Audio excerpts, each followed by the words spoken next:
नमस्कार. प्रतिध्वनी यूट्यूब चॅनलच्या स्पष्ट आणि परखड कार्यक्रमात मी अविनाश पाठक, मुख्य संपादक प्रतिध्वनी, सर्व प्रेक्षकांचे हार्दिक मनःपूर्वक स्वागत करीत आहे. प्रेक्षक हो, मराठीतले ख्यातनाम विनोदी लेखक पु ल देशपांडे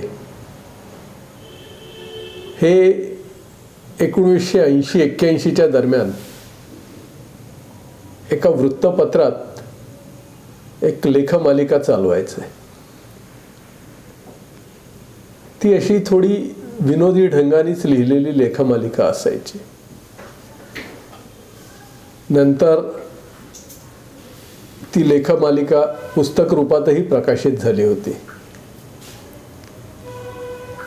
त्यातल्या एका लेखाचं शीर्षक होतं, अंतुले तुम्हारा चुक्याच. म्हणजेच अंतुले तुम्ही चुकलात असा त्याचा अर्थ होतो. आज इतक्या वर्षांनी मला ते लेखाचं शीर्षक आठवण्याचं कारण एवढंच की नुकताच 10 जानेवारीला विधानसभेचे अध्यक्ष राहुल नार्वेकर यांनी आमदार अपात्रता प्रकरणात दिलेला निवाडा आणि त्यावरून सुरू असलेली वादावादी हे सगळं बघता मला ते आठवलं की या सगळ्या प्रकारात नेमकं चुकलं कोण.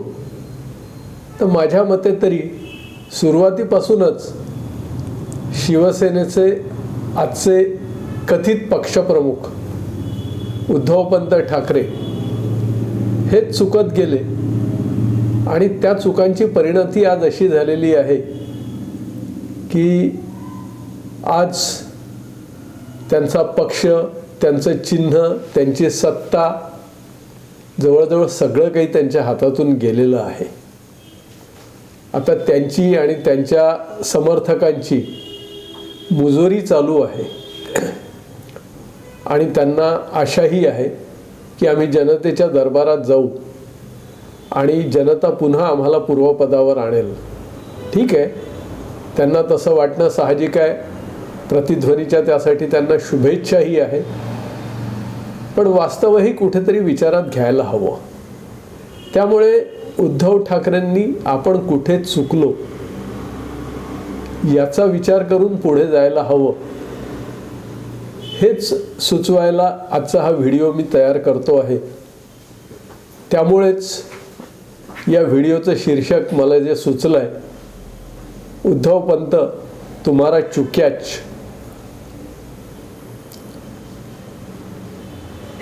तर प्रेक्षक हो, उद्धव बाळासाहेब ठाकरे हे प्रबोधनकार ठाकरेंचे नातू आणि हिंदू हृदय सम्राट बाळासाहेब ठाकरेंचे सुपुत्र.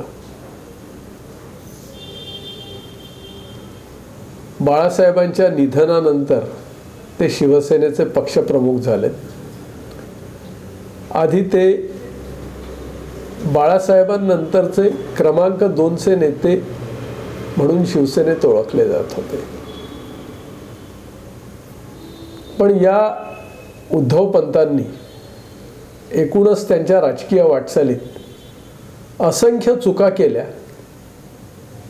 आणि सगळ्यात महत्त्वाचं म्हणजे 2014 पासून त्यांनी ज्या काही घोडचुका केल्या त्याचा परिणाम आज त्यांच्या हातून सर्व काही निघून जातं की काय अशी परिस्थिती निर्माण होण्यात झालेला आहे.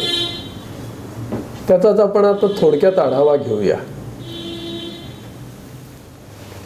आता बघा, शिवसेना ज्या काळात अगदी बहरात होती त्या काळात म्हणजेच साधारणतः 1985 ते 90-95 या काळात बाळासाहेब ठाकरे हे शिवसेनेचे सर्वेसर्वा होते आणि त्यांच्यासोबत त्यांचे पुतणे म्हणजे राज ठाकरे हे त्यांच्या खांद्याला खांदा लावून संघटनेत सक्रिय झाले होते. त्यांनी विद्यार्थी सेना नावाची एक तरुणांसाठी संघटना शिवसेनेच्याच अंतर्गत उभी केली होती आणि त्यातून पूर्ण तरुणाईची शक्ती बाळासाहेबांच्या पाठीशी उभी केली होती. मात्र त्यावेळी उद्धव ठाकरे हे या राजकारणात कुठेही सक्रिय नव्हते. ते आपले फोटोग्राफी करण्यात मशगूल होते. उद्धव ठाकरे राजकारणात सक्रिय झाले किंवा शिवसेनेत सक्रिय झाले ते साधारणतः 92-93 नंतर, आणि एकदम ते शिवसेनेचं सर्वेसर्वा असल्यासारखेच वागायला लागले. इथून त्यांच्यात आणि त्यांचे बंधू राज ठाकरे यांच्यात कुठेतरी संघर्षाची सुप्त ठिणगी पडायला लागली आणि त्याचं पर्यावसान 2005 मध्ये झालं. त्याचवेळी शिवसेनेतला खंदावीर म्हणून ओळखले जाणारे नारायण राणे यांना सुद्धा उद्धव ठाकरेंनी शिवसेनेतून बाजूला केलं होतं. म्हणजे नारायण राणे आणि राज ठाकरे हे दोन शिवसेनेचे महत्त्वाचे पिलर्स म्हणता येतील. ते शिवसेनेतून बाजूला झाले आणि त्याला पूर्णतः उद्धव ठाकरेंची कार्यशैलीत जबाबदार होते. नंतर हळूहळू एक एक करत दुखावले जायला लागले. याच दरम्यान बाळासाहेबही पूर्वीसारखे सक्रिय राहिले नव्हते. म्हणजे शिवसेनेच्या दसरा मेळाव्याला सुद्धा ते येत नव्हते. त्यांचं व्हिडिओ रेकॉर्डिंग तिथे शिवाजी पार्कला आणून ऐकवलं जात होतं. 2012 मध्ये बाळासाहेबांचं महानिर्वाण झालं. त्यानंतर संघटनेची पूर्ण सूत्र उद्धव ठाकरेंकडे आली. इथून उद्धव ठाकरेंनी काही राजकीय काही वैचारिक प्रगल्भता दाखवायला हवी होती, पण दुर्दैवाने ती दाखवली गेली नाही. 2014च्या लोकसभा निवडणुका सुरळीतपणे पार पडल्या आणि त्यानंतर विधानसभेच्या निवडणुका आल्यात.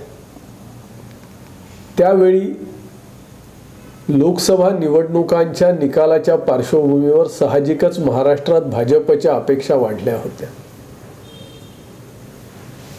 इथे उद्धव ठाकरेंनी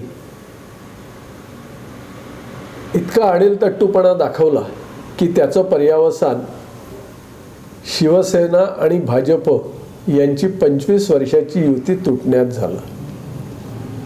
अर्थात यांच्या आडेलतट्टूपणाला त्रासूनच भाजपने ती युती तोडण्याचा निर्णय घेतला. तोवर महाराष्ट्रात सर्वात मोठा पक्ष आम्हीच आहोत आणि आमच्या आधारावर भाजप वाढतो आहे अशी शेखी मिरवणाऱ्या शिवसेनेला इथे पहिला झटका बसला. या निवडणुकीच्या निकालानंतर भाजपने स्वबळावर 122 जागा निवडून आणल्या होत्या. अर्थात तिथे त्यांच्यासोबत प्रमोद महाजन आणि गोपीनाथ मुंडे हे दोन खंदे त्यांचे योद्धे नव्हते. देवेंद्र फडणवीस सारख्या नवख्या नेत्याच्या जोरावर त्यांनी 122 जागा निवडून आणल्या होत्या, जिथे की शिवसेनेला जेमतेम 61 जागा निवडून आणता आल्या होत्या, म्हणजे निम्म्याच. त्यामुळे हा त्यांना पहिला झटका बसला. इथे थोडा शहाणपणा शिकून त्यांनी भाजपशी जुळवून घ्यायला हवं होतं. थोडंफार घेतलंही, सत्तेत सहभागी झाले, पण त्यांचं अडेलतट्टू धोरण हे तसंच कायम राहिलं. त्यांचे समर्थक हे कायम आम्ही खिशात राजीनामे घेऊन फिरतो असं माध्यमांसमोर येऊन सांगायचे. त्यातून भाजप आणि शिवसेना यांच्यातली दरी वाढतच गेली होती. तरीही 2019 मध्ये दोन्ही पक्षांनी एकमेकांशी जुळवून घेतलं. लोकसभेच्या निवडणुका पार पडल्या. नंतर विधानसभेच्या निवडणुका आल्या, त्याचंही जागा वाटप सुरळीतपणे पार पडलं. निकाल लागल्याबरोबर उद्धव पंतांनी आपले रंग बदलले. त्यांनी बाळासाहेबांच्या खोलीत दिलेल्या किंवा न दिलेल्या वचनाचा आधार घेत युती तोडली. इथपर्यंत ठीक होतं, पण तिथून ते शरद पवारांच्या वळचणीला गेले. ही त्यांची मोठी घोडचूक होती. तरीही काही हरकत नव्हती. बाळासाहेबांनी आपल्या आयुष्यात एक तत्व जपलं की स्वतः कधी त्यांनी सत्ता आपल्या ताब्यात घेतली नाही किंवा कुटुंबातल्याही कोणाला सत्ता दिली नाही. बाहेर राहून त्यांनी पक्ष चालवला, पक्ष वाढवला. अन्यथा मुंबईचा महापौर होणं किंवा महाराष्ट्राचा मुख्यमंत्री होणं त्यांना कधीच कठीण नव्हतं, पण बाळासाहेबांनी ते केलं नाही. उद्धव पंतांनी मात्र शरद पवारांनी त्यांच्यासमोर जाळं टाकलं की तुम्हीच मुख्यमंत्री व्हा, आणि हे त्या जाळ्यात फसले आणि मुख्यमंत्री झाले. त्याच्याऐवजी जर त्यांनी एकनाथ शिंदे, सुभाष देसाई किंवा अजून कोणाला मुख्यमंत्री केलं असतं तर चित्र वेगळं राहिलं असतं. त्यानंतर काय झालं तो इतिहास सगळ्या महाराष्ट्राला माहीत आहे. नंतर कोरोना आला. उद्धव ठाकरेंना कधी बाहेर जाऊन काम करणं जमलंच नाही. सतत फेसबुक लाईव्हच्या माध्यमातून ते काम करत राहिले. तिथून महाराष्ट्रात जो काही जायचा तो चुकीचा संदेश गेला आणि इतर बऱ्याच गोष्टी झाल्यात. त्या सर्वाचं पर्यावसान म्हणजे 19 जून 2022ला शिवसेनेत मोठं बंड झालं किंवा उठाव झाला. या उठावात एकनाथ शिंदेंसह 40 आमदार शिवसेनेचे आणि 10 अपक्ष असे गुजरात मार्गे आसाममध्ये पोहोचले आणि तिथून त्यांनी बंडाची ललकारी दिली. अर्थात कोणी काहीही म्हणो, याच्या मागे छुपे सूत्रधार भाजपचे देवेंद्र फडणवीसच होते. नंतर 2-3 दिवस जे काही सगळं महानाट्य घडलं त्यातून विरोधी पक्षांनी उद्धव पंतांना सभागृहात बहुमत सिद्ध करावं अशी मागणी राज्यपालांकडे केली. राज्यपालांनी यांना बहुमत सिद्ध करायला सांगितलं आणि त्यांनी बहुमत सिद्ध करायला सांगितल्याबरोबर कुणालाही न विचारता आपल्याला हिरो व्हायचं आहे या भावनेतून तातडीने राजीनामा देऊन ते वर्षा बंगला सोडून मातोश्रीवर येऊन पोहोचले. ही त्यांची एक अजून मोठी चूक होती. हे दस्तूर खुद्द शरद पवारांनीच आपल्या आत्मचरित्रात नोंदवलं आहे. पृथ्वीराज चव्हाणांनीही यावर टीका केली आहे. इतकंच काय तर सर्वोच्च न्यायालयाच्या मुख्य न्यायमूर्तींनीही म्हटलं आहे की जर त्यांनी हा राजीनामा दिला नसता आणि फ्लोअर टेस्टमध्ये भलेही ते पराभूत झाले असते तरी आम्हाला त्यांचं सरकार परत स्थिर करता आलं असतं.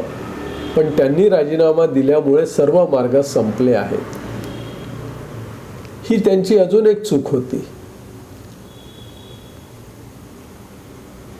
इतकं झाल्यावर शिवसेनेतून जे बाहेर पडले त्यांना अपात्र ठरवण्यासाठी यांची धडपड सुरू झाली. त्यासाठी त्यांनी अध्यक्षांकडे याचिका केल्या, मग सर्वोच्च न्यायालयात गेले आणि हे सगळं चालू असताना रोज सकाळी उठून त्यांचे हिज मास्टर्स व्हॉइस म्हणून ओळखले जाणारे विश्वप्रवक्ते संजय राऊत यांनी रोज सकाळी माध्यमांसमोर वाटेल तशी उलटसुलट वक्तव्य करायचे. त्याचा परिणाम असा झाला की शिवसेनेबद्दल एकूणच जनमानसात एक नकारार्थी प्रतिमा तयार व्हायला लागली. हरकत नाही, काही वेळा होते अशी राजकारणात प्रतिमा, ती नंतर काळाच्या ओघात पुसूनही टाकता येते. पण हे सगळं करत असताना त्यांनी ज्या काही याचिका दाखल केल्या होत्या, नंतर सर्वोच्च न्यायालयात गेले होते. सर्वोच्च न्यायालयाने सांगितलं की तुम्ही हे सर्व विधानसभा अध्यक्षांकडून सेटल करून घ्या, म्हणून विधानसभा अध्यक्षांनाच त्यांनी तसे निर्देश दिले. विधानसभा अध्यक्षांसमोरही सुनावण्या चालू होत्या आणि त्याचा शेवटी आता 10 तारखेला निकाल लागला. हा निकाल लागल्यावर तो जो काही आहे तो आपल्या सर्वांसमोर आहे. आज पक्ष हातातून गेला आहे, सत्ताही हातातून गेली आहे, ही परिस्थिती आली आहे. पण या निकालानंतरही कुठेतरी आत्मपरीक्षण करून आपण कुठे चुकलो हे बघायला उद्धव ठाकरे किंवा त्यांचे समर्थक तयार नाही आहेत. हे निकाल जाहीर झाल्याबरोबर आदित्य ठाकरे, संजय राऊत, सुषमा अंधारे या सगळ्यांनी ज्या काही कठोर शब्दात प्रतिक्रिया दिल्या आणि विधानसभा अध्यक्षांवर अगदी पातळी सोडून ताशेरे ओढले, ते बघता लक्षात येतं. आता मुद्दा असा येतो की विधानसभा अध्यक्षांनी जो निकाल दिला तो पूर्ण विचार करूनच दिला असणार. विधानसभा अध्यक्ष हे स्वतः कायद्याचे अभ्यासक आहेत, प्रॅक्टिसिंग ॲडव्होकेट आहेत ते. त्यामुळे त्यांनी पूर्ण अभ्यास करूनच तो निकाल दिला आहे. याशिवाय त्यांनी प्रत्येक टप्प्यावर सर्व तज्ज्ञांना कन्सल्ट करूनच निकाल तयार केला आहे. आणि सगळ्यात महत्त्वाचं, ज्या एका गोष्टीकडे उद्धव पंत आणि त्यांचे साथीदार दुर्लक्ष करत आहेत की 19 जून 2022 पासून जो काही घटनाक्रम घडला, तो घटनाक्रम घडवताना मी आधी म्हटल्याप्रमाणे त्याच्या मागचे छुपे सूत्रधार भाजप नेते देवेंद्र फडणवीस होते. देवेंद्र फडणवीस हे स्वतः कायद्याचे अभ्यासक आहेत. LLBच्या पदवी परीक्षेत नागपूर विद्यापीठात त्यांनी सुवर्ण पदक मिळवलं आहे. नंतर काही वर्ष ते ॲडव्होकेट श्रीहरी अणेंचे ज्युनियर म्हणून प्रॅक्टिस करत होते. यावरून त्यांची कायद्याची खोली काय असावी हे लक्षात येते. आणि फडणवीसांनी याचं नियोजन करून देताना प्रत्येक टप्प्यावर कुठेही कायदेशीर चौकटीत हे लोक फसणार नाहीत याची काळजी घेऊन पावलं उचलायला लावलेली आहेत. त्यामुळे जर अध्यक्षांनी तो जो पूर्ण निकाल वाचला, 1 तास 42 मिनिटाचं जे वाचन झालं, त्या निकालात अध्यक्षांनी जे काही सांगितलं आणि जे काही मुद्दे विशद केले ते जर बारकाईने लक्षात घेतले तर लक्षात येते की कायदेशीर दृष्ट्या हे लोक कुठेही फसणार नाही आहेत. फसत आहेत ते उद्धव ठाकरे आणि त्यांचे समर्थक. म्हणजे 1999 मध्ये शिवसेनेची घटना जी निवडणूक आयोगाला दिली, त्यानंतर घटनेत जे काही बदल केले ते कधी निवडणूक आयोगाला कळवलेच नाही. त्याचा परिणाम असा झाला की कोणतेही कारवाई करण्याचे किंवा एक काय म्हणता येईल त्याला नोटीस देण्याचे किंवा तत्सम कोणतेही अधिकारच उद्धव ठाकरेंना शिल्लक राहत नाहीत. त्यांना राष्ट्रीय कार्यकारिणीच्या सल्ल्यानेच काम करावं लागते, असे निष्कर्ष अध्यक्षांनी काढले आहेत. अजून असे बरेच मुद्दे आहेत, ते सगळे या थोडक्यात काही आपल्याला हे करता येणार नाही. हे सगळे जर मुद्दे लक्षात घेतले तर अगदी सुरुवातीपासून तर कालपर्यंत उद्धव ठाकरे एकामागे एक चुका करत गेले आहेत आणि निकालानंतरही ते चुकतच चालले आहेत. आता ते म्हणतात आम्ही सर्वोच्च न्यायालयात जाऊ. ठीक आहे, तुम्हाला सर्वोच्च न्यायालयात जाण्याचा पूर्ण अधिकार आहे, पण मुळात तुमची केस तेवढी स्ट्रॉंग आहे का याचा तुम्ही अभ्यास केला आहे का, की फक्त जायचं म्हणून तुम्ही सर्वोच्च न्यायालयात जाणार आहात? आणि होणार काय आहे? आता सप्टेंबर ऑक्टोबरमध्ये या विधानसभेची मुदत संपते. तुम्ही याचिका दाखल कराल, लगेच लोकसभा निवडणुका येतील, मग सुप्रीम कोर्टाला उन्हाळ्याच्या सुट्ट्या लागतील. हे सगळं होता होता निवडणुकांची वेळ येईल, विधानसभेची मुदत संपेल. मग तुमच्या या याचिकेला अर्थ काय होणार? बरं, या काळात तुम्ही 2022मध्ये जेव्हापासून हे बंड झालं तेव्हापासून तुम्ही पक्ष वाढवण्याचा किती प्रयत्न केला? तर काहीच नाही. फक्त तुमचे समर्थक रोज कॅमेऱ्यासमोर जाऊन मुजोरी करत आहेत आणि आम्हीच महाराष्ट्रात सर्वात मोठे आणि महाराष्ट्राची जनता या गद्दारांना जागा दाखवून देईल एवढंच ओरडून सांगतायत.